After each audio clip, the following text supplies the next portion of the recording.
پیارے بچوں، السلام علیکم ورحمۃ اللہ وبرکاتہ۔ دیکھیے لکھا ہوا ہے سوالات۔ پہلا سوال ہے، آپ صلی اللہ علیہ وسلم کی تاریخ ولادت کیا ہے؟ آپ صلی اللہ علیہ وسلم کی تاریخ ولادت کیا ہے؟ اس کا جواب ہے، آپ صلی اللہ علیہ وسلم کی تاریخ ولادت 9 ربیع الاول بروز پیر ہے۔ آپ صلی اللہ علیہ وسلم کی تاریخ ولادت 9 ربیع الاول بروز پیر ہے۔ سوال نمبر 2 ہے، آپ صلی اللہ علیہ وسلم کا نام کس نے محمد اور کس نے احمد رکھا؟ اس کا جواب آپ کو لکھایا گیا، آپ صلی اللہ علیہ وسلم کا نام محمد آپ کے دادا نے اور احمد آپ کی والدہ نے رکھا۔ آپ صلی اللہ علیہ وسلم کا نام محمد آپ کے دادا نے اور احمد آپ کی والدہ نے رکھا۔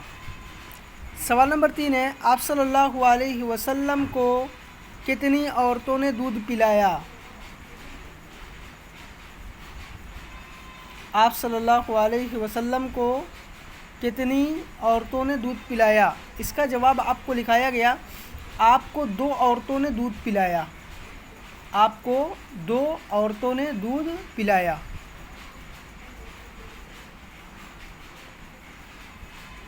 سوال نمبر 4 ہے، آپ حلیمہ کے یہاں کتنے دنوں رہے؟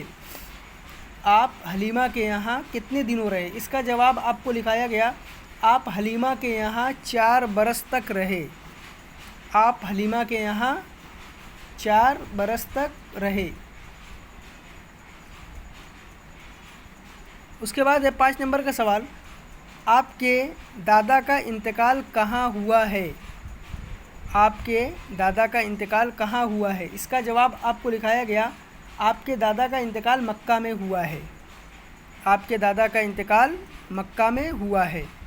یہ 5 سوالات اور ان کے جواب آپ بلند آواز سے پڑھیے اور وائس کو ریکارڈ کر کے ہمیں سینڈ کریے۔